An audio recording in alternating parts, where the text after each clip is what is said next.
A woman escapes a deeply toxic, abusive marriage. She secures her absolute freedom, moves into a pristine, beautiful home, and finds herself sobbing on the floor, drafting angry prayers to the man she left. By every outward metric, she is successful. She is a published millionaire author living in comfort, yet she faces an agonizing, hollow void. Since she was 12 years old, her identity has been shaped by surviving the Lang in her life. For 35 years, she navigated abuse disguised as love. When a brain spends decades wired exclusively to survive a war zone, the hardest environment it can encounter is absolute peace. Her new environment is entirely silent. No one left to complain, no one to issue demands, and no one to inflict abuse. This sudden absence creates an emotional vacuum.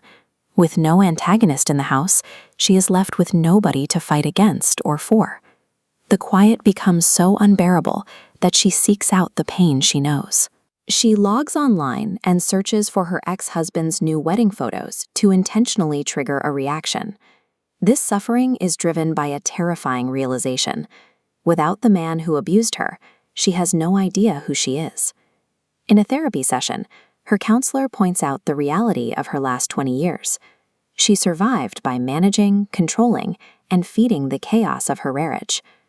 Long-term emotional abuse forces the brain to establish a permanent baseline of high-stress vigilance. The nervous system learns to treat constant panic as the default state. This diagram shows a high-stress neural baseline. When the abuser is removed, the sudden absence of trauma creates a stark void in the brain's stimuli. Terrified, the brain demands a return to its chaotic baseline, manufacturing its own stress to feel normal. This is a severe physiological withdrawal from a chemical addiction to trauma. To simulate control over her environment, she turns to obsessive micromanagement. She color codes her plates, aligns her silverware precisely, and scrubs already spotless floors. She fills every waking hour with manic distractions.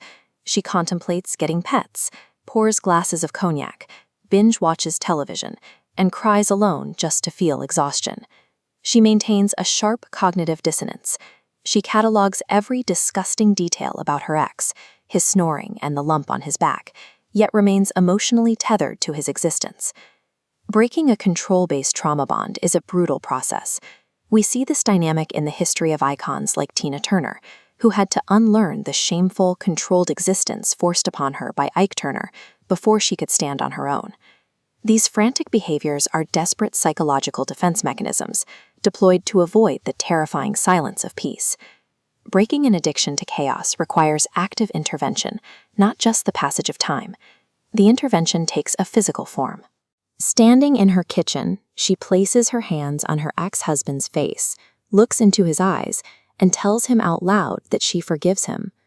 This act does not absolve his sins. It does not validate his actions or excuse 15 years of abuse. She is forgiving him for being incapable of giving her a love he never possessed. It is a surgical strike designed to sever her own emotional tether. Forgiveness serves as a selfish survival tool, a necessary step for a victim to reclaim their psychological independence. Recovering from long-term emotional toxicity requires more than waiting. Time alone heals nothing. True healing is the active process of unlearning the trauma-bonded identity you built to survive. It demands a complete psychological shift. You have to stop asking, "Who am I for him?" and finally answer, "Who am I for me?" Eventually, the nervous system settles. You experience the physical sensation of accepting the quiet without the urge to fill it with panic. Ultimate freedom depends on shifting the impulse to control chaos toward a new mastery over the peace.